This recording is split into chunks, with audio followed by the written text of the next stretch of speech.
Amen, amen. La leçon d'hier, nous avons parlé du crayon de Dieu. Nous avons parlé pour voir si Dieu n'a pas de gomme, si son crayon n'a pas de gomme. Cela signifie que est-ce que lorsque quelqu'un se donne à Jésus, cette personne est sauvée éternellement et que la personne, son nom va rester désormais sur le livre de vie? C'est en fait la même question que nous avons posée hier et nous avons tenté de répondre à cela hier. Nous avons donné beaucoup de versets bibliques. Vous pouvez écouter l'enregistrement d'hier, qui était la première partie, où nous avons prouvé avec la Bible, selon ce que la parole de Dieu a dit, que le salut est éternel, que le salut est un don, un cadeau qu'on reçoit humblement, mais fermement par la foi. Nous avons vu que c'est seulement la foi en Christ qui sauve. Nous avons démontré aussi que quiconque croit en Jésus réellement à la vie éternelle.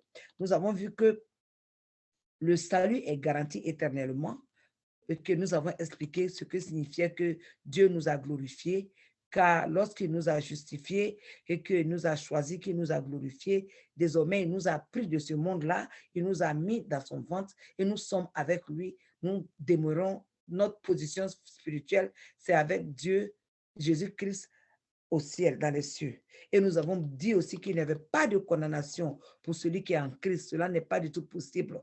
Et nous avons aussi expliqué que même les péchés occasionnels que nous commettons, ces péchés-là ne peuvent pas remettre en question notre salut. Parce que le Saint-Esprit qui est en nous, nous pousse à nous repentir toujours. Et nous avons expliqué que le croyant était né de nouveau. Et cela signifie que si tu es né de nouveau, tu es devenu désormais comme Adam et Ève avant le péché. Et donc, c'est sûr que dans ce cas, tant que tu ne pêches pas, tu vas aller jusqu'au ciel. Ton nom va rester écrit dans le livre de vie pour toujours. Et nous avons expliqué que le Saint-Esprit habite dans tous les croyants et qu'il nous baptise, nous tous qui sommes dans le corps de Christ. Et qu'en tant que tel, à cause de la présence du Saint-Esprit en nous, nous ne pouvons pas continuer à pécher jusqu'au point où nous allons perdre notre salut. C'est ce que nous avons expliqué hier. Mais nous allons rentrer aujourd'hui à la deuxième partie. Est-ce que cela signifie que quelqu'un qui a son nom écrit dans le livre de vie de Dieu, Dieu ne va plus jamais effacer ce livre-là, son nom dans ce livre? Vous voyez, on sait qu'une personne peut avoir la foi, n'est-ce pas? Et on a aussi entendu que les gens perdent la foi. Souvent, on dit aux gens, ne perds pas de foi, ne perds pas ta foi, ne perds pas la foi. Ça veut dire que de la même façon dont on peut avoir la foi, de cette même façon, on peut perdre la foi. Vous voyez, de la même façon aussi dont on est, aussi, on doit savoir qu'on peut mourir. Et d'ailleurs, tout le monde va mourir physiquement. Mais comprenons aussi que du côté spirituel, c'est la même chose. Quelqu'un qui est né de nouveau, cette personne peut mourir de nouveau, si je dois dire ça ainsi. Donc, pour ces choses-là, nous devons déjà comprendre dans notre cœur, dans notre esprit qu'une personne qui a le salut, il y a la possibilité que la personne perde le salut. Mais comment est-ce qu'une personne qui a le salut, qui a son nom écrit par Jésus lui-même dans le livre de vie, comment cette personne peut perdre le salut? Comment cette personne, son nom peut sortir de ce livre-là? Amen. Ce que nous devons comprendre, c'est que le salut, lorsque nous avons le salut, il y a un combat à faire pour pouvoir maintenir la foi. Il y a un combat à faire pour pouvoir maintenir le salut. Nous n'allons pas lire beaucoup de versets, mais j'ai noté 3 versets ici. Il y a Philippiens 2, 12. Mes frères et sœurs, écrivez s'il vous plaît, parce qu'à cause du temps, nous n'allons pas lire tous les versets. Vous pouvez écrire aussi Jude 3, verset 5, et vous allez aussi écrire Timothée 6, verset 12. Encore, voici les 3 versets. Jude 3, verset 5. Philippiens 2, verset 12. 1 Timothée 6, verset 12. Je vais prendre le premier que je vais trouver, que je vais vous lire, parce que les 3 disent presque la même chose. Alléluia. Si quelqu'un aussi trouve un de ces versets avant moi, vous pouvez commencer à lire. Oh, excusez-moi. J'ai mis ma Bible dans la mauvaise direction. Alléluia. Nous allons lire 1 Timothée 6, verset 12. Oh. 1 Timothée 6, verset 12, va nous dire ceci. Au nom de Jésus, je lis. Combat le bon combat de la foi. Saisis la vie éternelle à laquelle tu as été appelé et pour laquelle tu as fait une belle confession en présence d'un grand nombre de témoins. Mes frères et sœurs, ce que nous devons comprendre ici, c'est qu'il y a un combat à faire. Quand tu te donnes à Jésus, quand tu as le Saint-Esprit de Dieu, maintenant tu dois combattre pour tenir ta foi. En fait, le Saint-Esprit, c'est le combattant qui est là, puis qui va nous permettre de faire ce combat et avoir la victoire. Amen. Le deuxième point ici, c'est que comprenons que la Bible nous met en garde contre les péchés graves qui peuvent empêcher le chrétien à rentrer au ciel. N'est-ce pas? La Bible nous met en garde par rapport à ces péchés graves. Alors, s'il y a des péchés qui peuvent nous empêcher de rentrer au ciel, cela signifie-t-il pas que quelqu'un qui est devenu chrétien, si cette personne commet ces péchés-là, que cette personne va aller au ciel, peut perdre le ciel? Nous allons lire encore 1 Corinthiens 6, versets 9 et 11. Nous avons aussi Galates 5, versets 19 à 25. Vous pouvez retenir ces versets, s'il vous plaît. Galates 5, versets 19 à 21 et 1 Corinthiens 6. 1 Corinthiens 6, versets 9 à 11. Je vais lire 1 Corinthiens 6 ici, versets 9 à 11. Je lis au nom puissant de Jésus-Christ de Nazareth. Ne savez-vous pas que les injustes n'hériteront point le royaume de Dieu? Ne vous y trompez pas, ni les débauchés, ni les idolâtres, ni les adultères, ni les efféminés, ni les homosexuels, ni les voleurs, ni les cupides, ni les ivrognes, ni les outrageux, ni les ravisseurs n'hériteront le royaume de Dieu. Donc, vous avez vu cette liste de péchés que je viens de lire. Celui qui les commet, cette personne doit être sûre que même si elle est chrétienne, elle est en train de fermer la porte du ciel pour elle. Amen. Retenons cela. Retenons et rappelons-nous que l'apôtre Paul parlait ici à des gens qui étaient chrétiens, qui s'étaient donnés à Jésus et qui avaient le Saint-Esprit en eux.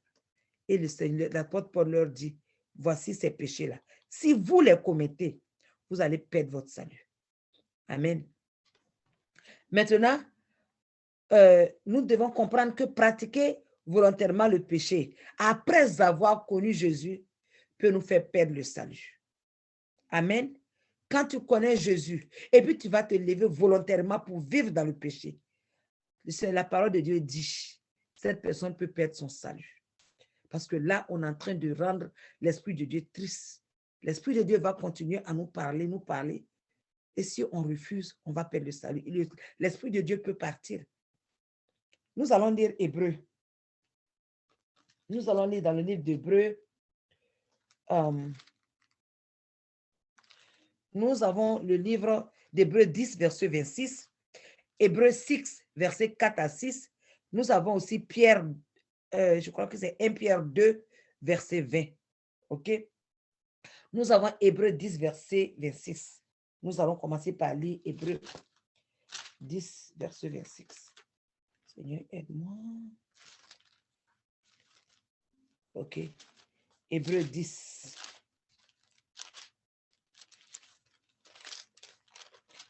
Verset 26. Qu'est-ce que ça dit? Car si nous péchons volontairement, après avoir reçu la connaissance de la vérité, il ne reste plus de sacrifice pour les péchés. Vous avez compris? Il n'y a plus de sacrifice pour les péchés lorsque nous péchons volontairement après avoir connu la vérité. Et on dit ce qui nous reste à ceux qui vont faire ces péchés volontaires après avoir reçu le Saint-Esprit et rempli du Saint-Esprit, cette personne, ce qui lui attend, c'est un terrible jugement et l'ardeur d'un feu qui dévore les rebelles. Amen. Donc, éloignons-nous des péchés volontaires. Arrêtons de pratiquer le péché. C'est ce que le Seigneur est en train de nous dire. Maintenant, si nous voyons, la parole de Dieu nous dit aussi que l'arbre qui ne produit pas de fruits va être toujours coupé et jeté au feu. Et vous savez que les êtres humains représentent l'arbre, en fait. Donc, celui qui produit le fruit, c'est celui qui va rester avec le Seigneur jusqu'à la fin. Et ça doit être du fruit qui glorifie Dieu. Il ne s'agit pas de fruits de poison. Mes frères et sœurs, vous pouvez trouver cela dans Jean 15, versets 1 à 6. Vous pouvez aussi lire Romains 11, versets 17 à 22, tout comme vous pouvez aussi trouver cela dans Ézéchiel 33, verset 18. Je vais lire Romains. Alléluia. Je vais nous lire ici Romains 15, versets 1 à 6. Qu'est-ce que Romains 15, verset 1 à 6 nous dit? Je lis au nom puissant de Jésus-Christ de Nazareth. Écoutons très bien ce que ça dit. Nous qui sommes forts, nous devons supporter les faibles. Les faiblesses de ceux qui ne le sont pas et ne pas chercher ce qui nous plaît. Que chacun de nous plaise au prochain pour ce qui est bien en vue de l'édification. Car Christ n'a pas cherché ce qui lui fait plaisir. Mais, selon ce qui est écrit, les outrages de ceux qui t'insultent sont tombés sur moi. Or, tout ce qui a été écrit d'avance l'a été pour notre instruction, afin que par la patience et par la consolation que donnent les Écritures, nous possédions l'expérience. Que le Dieu de la persévérance et de la consolation vous donne d'avoir les mêmes sentiments les uns envers les autres selon Jésus-Christ, afin que tous ensemble, d'une seule bouche, vous glorifiez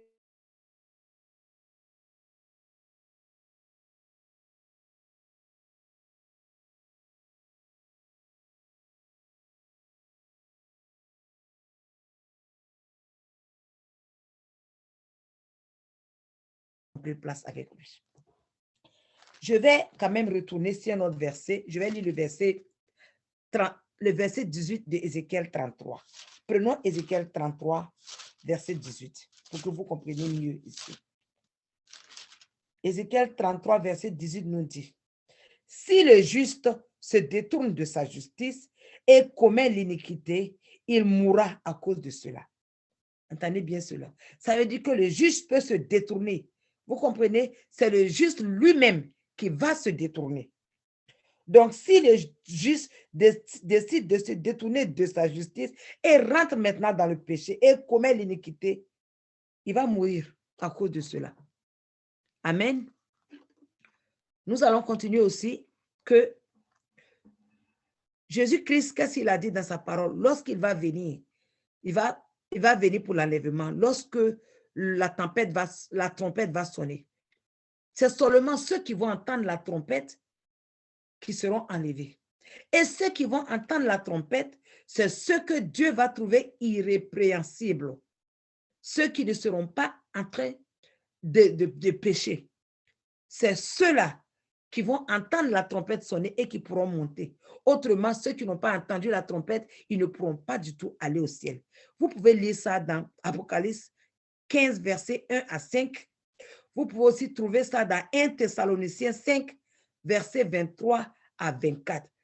C'est pour cela que Dieu veut que lorsque Jésus va venir nous chercher, notre corps, notre âme, notre esprit soient retrouvés irrépréhensibles. Et voyez quelque chose, dans le cas d'Israël, quand Dieu les a sortis comment on appelle ça, d'Égypte, avec une grande main, tous ceux-là, ils ont été délivrés d'Égypte. Comment? En traversant la mer Rouge. Maintenant, quand ils ont traversé la mer Rouge, j'étais dans le désert.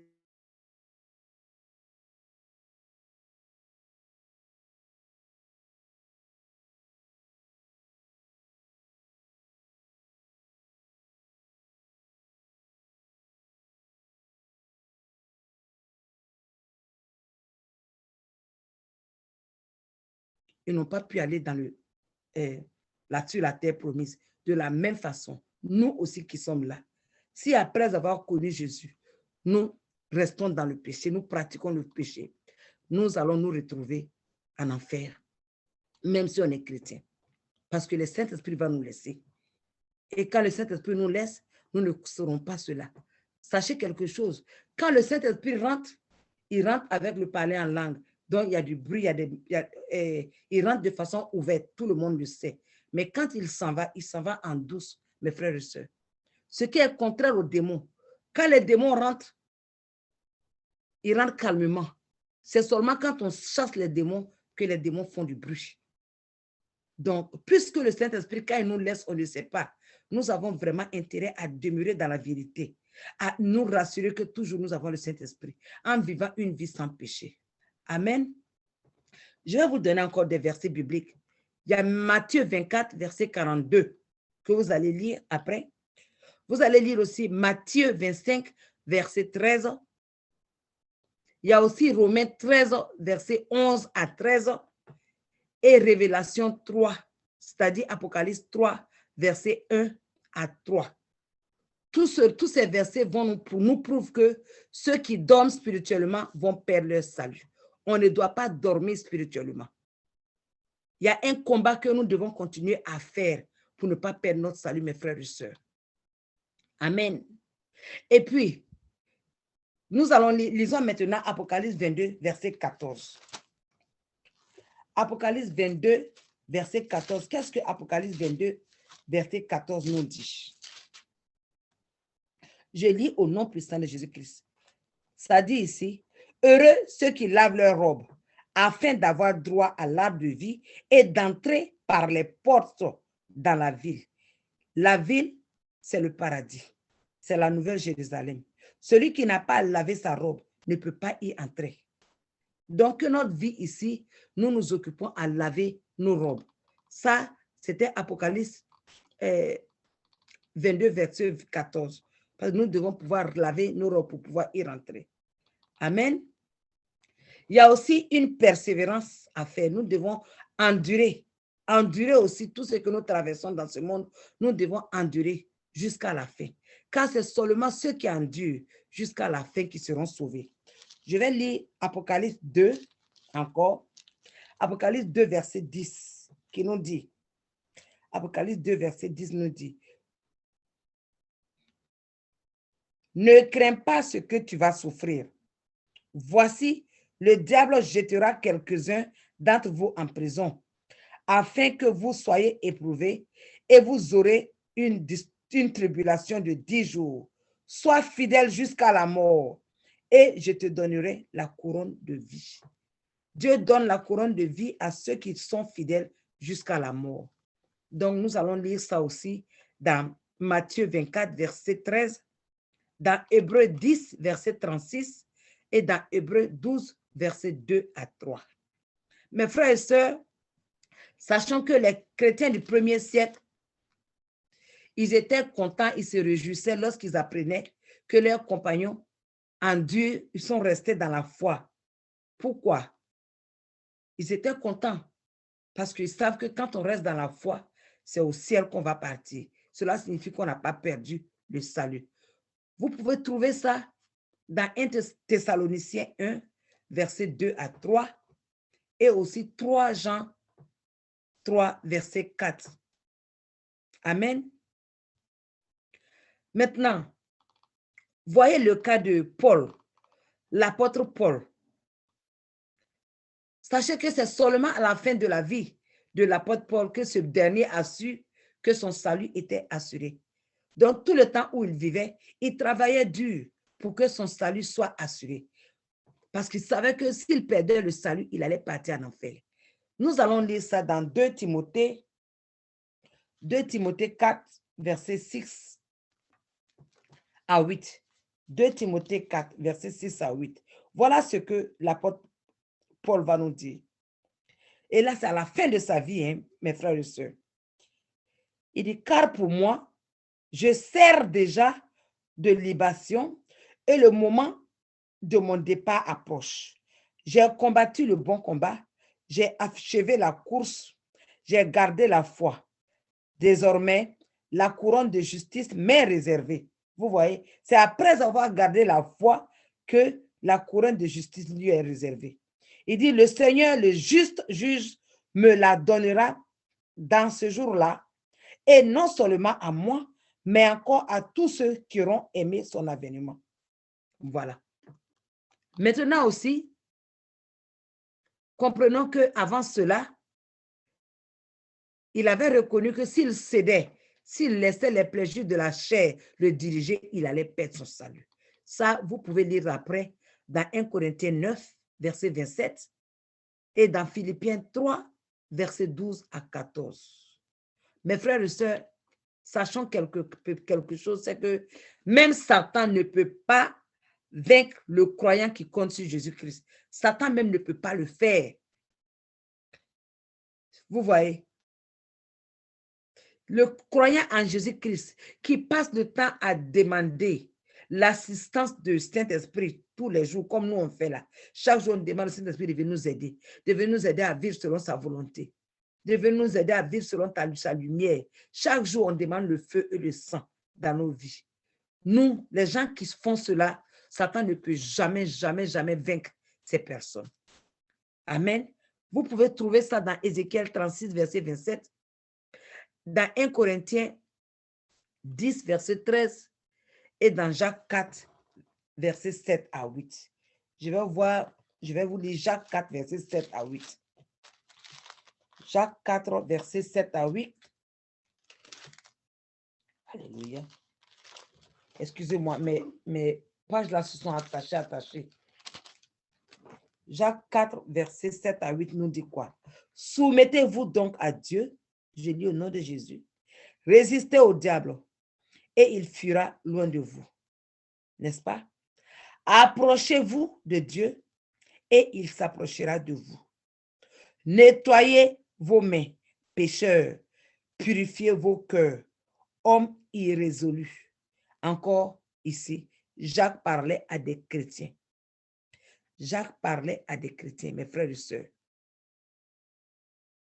Donc, sachant que, comprenons que Satan ne peut pas nous amener à aller en enfer. C'est nous-mêmes. C'est ça qui est la conclusion. C'est nous-mêmes qui commençons, quand nous commençons à nous réjouir dans le péché, rentrer dans la chair et puis prendre plaisir à la chair. Si la mort nous prend dans ça, là, on va aller en enfer. Dieu merci que le Saint-Esprit est tout le temps là, en train de nous rappeler que quand nous sommes dans le péché et pour nous dire de demander pardon. Si nous continuons dans la vie de repentance, le jour qu'on va mourir, on va aller au ciel. Mais nous ne pouvons pas pécher volontairement en disant que oui, je vais commencer à demander pardon. Je vais demander pardon avant de mourir.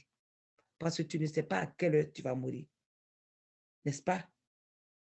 Encore, Dieu peut effacer des noms du livre de vie. Vous allez lire Somme 69, versets 24 à 28. Somme 69. Somme 69 parle de cela. 1 Corinthiens, Apocalypse 3, verset 5 parle de cela. Et Apocalypse 21, verset 27 aussi parle de cela. Mais je voudrais vous lire seulement le Somme 69, verset 24 à 28. Somme 69, verset 24 à 28 nous dit que leurs yeux s'obscurcissent et ne voient plus et fait continuellement chanceler leurs reins. Répands sur eux ta colère et que ton ardente fureur les atteigne. Que leur demeure soit dévastée, qu'il n'y ait plus d'habitants dans leur tente, car ils persécutent celui que tu frappes. Ils racontent les souffrances de ceux que tu blesses. Ajoute des iniquités à leurs iniquités et qu'ils n'aient point part à ta miséricorde.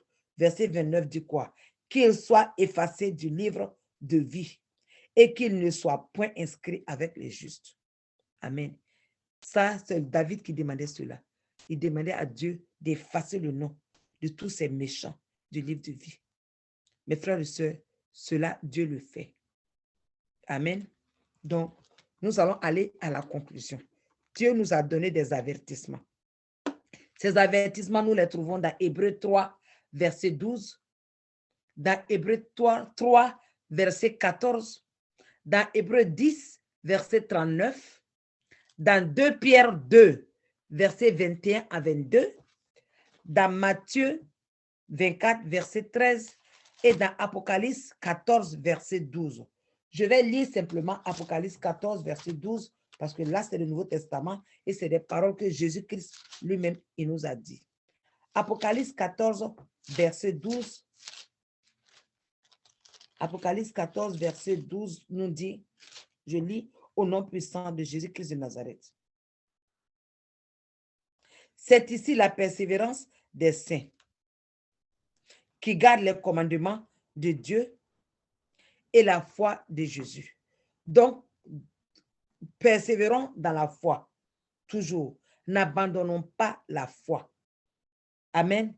Parce que si nous ne persévérons pas dans la foi, nous pouvons perdre la foi et nous pouvons mourir même si nous sommes nés de nouveau. Amen. Je vais lire encore Apocalypse 21, verset 27, qui sera la dernière partie. Apocalypse 21, verset 27, qui nous dit, « Il n'entrera chez elle, il s'agit de la cité de Dieu, du paradis, rien de souillé, ni personne qui se livre à l'abomination et au mensonge. Il n'entrera que ceux qui sont écrits dans le livre de vie de l'agneau. » Amen. Amen. Ça, c'est Apocalypse que nous venons de lire. Maintenant encore, je vais lire encore, comme je l'ai dit, enfin, excusez-moi, un dernier verset, Apocalypse 3. Apocalypse 3, verset 5. Apocalypse 3, verset 5 nous dit quoi? Celui qui vaincra sera ainsi revêtu de vêtements blancs. Je n'effacerai point son nom du livre de vie, et je confesserai son nom devant mon Père et devant ses anges. Amen, amen, amen. Ça, c'est la conclusion. Que le Seigneur fasse que cela soit le partage de tous les membres de ce groupe, de tous ceux qui écoutent le son de ma voix. Que nous persévérons dans la foi, que nous endurons jusqu'à la fin, que nous ne perdons pas notre couronne et que notre nom ne soit pas effacé du livre de vie. Donc, la conclusion, c'est que oui, Dieu a un crayon qui est vrai, mais ce crayon a une gomme. Mais cette gomme-là, c'est nous qui permettons à ce que cette gomme-là efface nos noms. Parce que le Seigneur sera toujours en train de nous appeler pour qu'il n'ait pas à effacer nos noms. Mais c'est nous-mêmes qui sommes responsables si nous partons en enfer. Alors, que Dieu fasse que nous continuons à persévérer dans la foi et que nos noms demeurent et que nos noms ne soient jamais effacés de ce livre-là. Amen. Parce que dès que tu meurs, Dieu efface ton nom. Si tu es mort dans le péché, c'est là que Dieu efface ton nom. Amen. Mais tant que tu es vivant, tu as encore la possibilité de te repentir. Amen. Que Dieu vous bénisse au nom puissant de Jésus-Christ de Nazareth.